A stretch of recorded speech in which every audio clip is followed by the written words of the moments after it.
किसान संगठन कल ट्रैक्टर परेड करने के लिए पूरी तरह से तैयार हैं। आइए हम आपको दिखाते हैं कि किन रूट से कैसे किसान संगठन जो हैं वो परेड करेंगे। देखिए इस तरह से बिल्कुल पहले रूट पर किसान सिंगू बॉर्डर से संजय गांधी ट्रांसपोर्ट नगर होते हुए कंजावला, बवाना और चंडी बॉर्डर को पार करके केएमपी एक्सप्रेसवे पर जाएंगे और वापस फिर से सिंगू बॉर्डर की तरफ लौट आएंगे। ये करीब 60 किलोमीटर का चक्कर होगा। ये एक रूट होगा।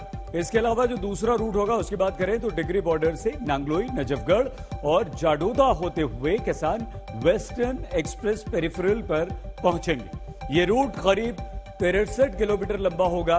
और तीसरा रूट यानी कि गाजीपुर, जहां से लगातार खबरें आप देख रहे हैं किसानों की, गाजीपुर रूट का मतलब यह हुआ कि 56 फीट रूट अप्सरा बॉर्डर हापुड़ रोड से केजीटी एक्सप्रेसवे तक जाएगा। यह रूट करीब 46 किलोमीटर का होगा और इसके बाद 46 किलोमीटर के बाद ये रूट खत्म हो जाएगा, यानी कि फिर से आपको वापस आना पड़ेगा। ये तय हो चुका है और दिल्ली पुलिस ने सारी तैयारी भी कर ली, वो आगे हम आपको बताएंगे। लेकिन किसान ट्रैक्टर रैली तो निकाल रहे हैं, परेड तो निकाल रहे हैं, मगर शर्तों के साथ। वो 10 शर्तें हैं दिल्ली पुलिस ने जो रखी हैं। वो शर्तें क्या हैं आइए हम आपको बताएं। समारोह स्थल से दूर होगा काफिला, यानी कि जहां अभी बैठे हुए हैं वहां से काफी दूर पर यह काफिला होगा। सुरक्षा बलों को सहयोग करना होगा, यानी कि दिल्ली पुलिस के साथ साथ वहां पर पैरामिलिट्री फोर्सेस भी लगी होंगी, सुरक्षा बल होंगे। ट्रैक्टरों की स्पीड 15 से 18 किलोमीटर प्रति घंटा होगी। इससे ज्यादा स्पीड आप बढ़ा नहीं सकते। यह तीसरी शर्त है। गाड़ियों को ओवरटेक करने पर रोके। आप एक लाइन में चलेंगे, एक के पीछे एक चलेंगे, ओवरटेक बिल्कुल नहीं कर पाएंगे, आगे नहीं जाएंगे। ट्रैक्टर की संख्या साझा करनी होगी। कितने ट्रैक्टर? 500 दिए हैं अभी। दिल्ली पुलिस ने कहा 500 ट्रैक्टर होंगे, उससे ज्यादा बिल्कुल नहीं होगा।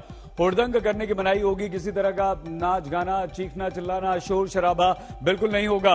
एक ट्रैक्टर पर सिर्फ 5 लोग होंगे, इसमें ड्राइवर शामिल होगा। यह नहीं कि आप एक ट्रैक्टर पर 20 लोग 25 लोग बैठ गए, चढ़ गए, बिल्कुल नहीं। ट्रैक्टर पर सिर्फ तिरंगा और किसान संगठन का झंडा होगा। कोई किसी पार्टी का, राजनीतिक दल का कोई झंडा या दूसरा कोई झंडा नहीं होगा। लाठी डंडा हथियार लाने की मनाही है। किसी तरह का लाठी डंडा कोई हथियार आप नहीं ला सकते, सिर्फ आप परेड निकालेंगे। उग्र नारों वाले पोस्टर बैनर्स की बनाई है। नारे तो लगाएंगे ही नहीं, लेकिन बैनर पोस्टर भी इस तरह से नहीं लगाएंगे।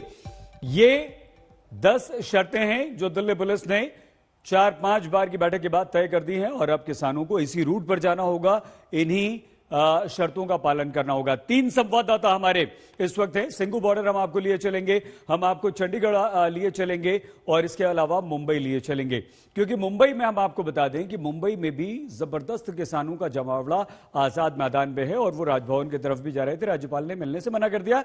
कमलेश से पूछेंगे। लेकिन सिंगू बॉर्डर सबसे ज्यादा चर्चा में रहा है। मौसमी क्या तैयारी, क्या स्थिति इस वक्त सिंगू बॉर्डर पर कल की ट्रैक्टर परेड की?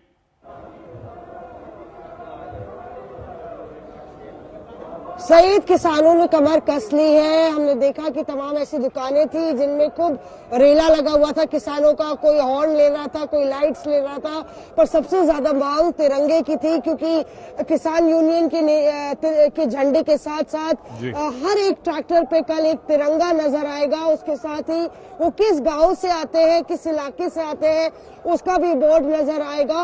और कई किसानों ने हल हो या फावड़ा हो, इस तरह की जो चीजें हैं उससे सजाया हुआ है अपना ट्रैक्टर। कुल मिला के संदेश ये देने की कोशिश है कि हम देशभक्त, देश के अन्नदाता है और आज अपने वजूद की लड़ाई लड़ रहे हैं। तो काफी उत्साहित है किसान और उसके साथ ही गंभीरता भी है, क्योंकि लगातार हिदायतें आ रही है कि किस तरह से रैली निकालनी है। ठीक है, वो तय हो चुका है। मौसमी, बहुत धन्यवाद आपका, लेकिन आप बने रहिए अभी हमारे साथ।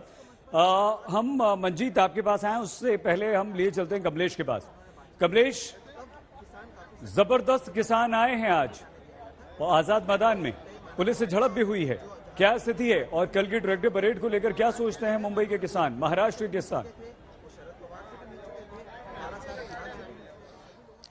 देखिए सईद, जो महाराष्ट्र में आंदोलन होना था वो एक तरह से समर्थन देने के लिए था। जो कल दिल्ली में आंदोलन होगा, कल दिल्ली में जो ट्रैक्टर रैली निकलेगी उसके समर्थन में आज आंदोलन होना था। और आज ये किसान आजाद मैदान से सीधे जाने वाले थे राजभवन, राज्यपाल भगत सिंह कोश्यारी को ज्ञापन देने वाले थे।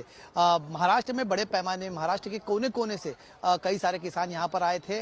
एक महापड़ाव आंदोलन होने वाला था। कल से यहाँ पर किसान जमा थे, कल रात उन्होंने यही आजाद मैदान पर बिताई। आज दिन भर यहाँ पर आंदोलन हुआ। आज की रात भी यहाँ पर कुछ किसान बिताएंगे और कल सुबह गणतंत्र दिवस के अवसर पर यहाँ पर झंडा फहराया जाएगा और उसके बाद में आंदोलन की समाप्ति होगी। लेकिन आज भी किसान बड़े पैमाने पर यहाँ पर मौजूद है। किसानों को जाना था, राज्यपाल उनसे मिले नहीं। राज्यपाल ने उनको, इनका दावा है, किसानों का दावा है कि मिलने का वक्त देकर भी राज्यपाल ने मिलने से मना कर दिया। गोवा चले गए, जिसको लेकर काफी राजनीति भी देखी गई। एनसीपी सुप्रीमो शरद पवार ने आरोप लगा दिया कि कंगना रनौत को मिल सकते हैं गवर्नर, लेकिन किसानों से जो दूर दूर के इलाकों से चलकर आए, अपनी समस्याएं लेकर आए, उनको मिलने के लिए वक्त नहीं। तो ये राजनीति भी होती हुई कहीं ना कहीं नजर आ रही है। कल सुबह इस आंदोलन की समाप्ति होगी। किसान यहाँ पर है, आज रात यहाँ बिताएंगे और कल सुबह इस आंदोलन की समाप्ति होगी। जी ठीक है कमलेश, बने रहिए हमारे साथ। मंजीत, चंडीगढ़ से ये वही किसान कल ट्रैक्टर परेड में हिस्सा लेने आएंगे। स्थिति आज वहां पर क्या है, कितने जत्थे हैं निकल चुके हैं जो कल सुबह तक पहुंच जाएंगे? देखिए सैयद, सैकड़ों की संख्या में ट्रैक्टर पिछले 3-4 दिनों से दिल्ली की ओर कूच कर रहे हैं और ज्यादातर ट्रैक्टर इस वक्त दिल्ली के रास्ते में हैं और उनमें से ज्यादातर ट्रैक्टर उनके मालिक दिल्ली पहुंच चुके हैं। लेकिन अगर हरियाणा के शहरों की बात करें जहां से ये ट्रैक्टर गुजर रहे हैं, वहां पर घंटों ट्रैफिक जाम हो रहा है।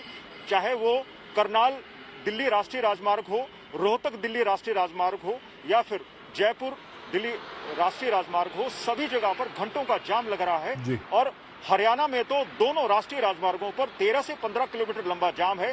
तो पुलिस को और प्रशासन को बड़ी मशक्कत करनी पड़ रही है। और जहां तक किसानों का सवाल है, ट्रैक्टरों का सवाल है, उनको किसान संगठनों ने साफ साफ कहा है कि आप 24 घंटे का राशन पानी, गर्म कपड़े, दवाइयां वगैरह अपने साथ लेकर आएं। और पुलिस ने भी आम लोगों को एडवाइजरी जारी की है कि इन तीनों राष्ट्रीय राजमार्गों पर अगले 3 दिन 25, 26 और 27 के दौरान ट्रैफिक जाम की समस्या हो सकती है। तो या तो आप इन मार्गों पर यात्रा करने से बचें या फिर अगर आपको करनी होगी तो जाम से जूझने के लिए तैयार रहें। सो कुल मिलाकर प्रशासन भी तैयारी में जुटा है।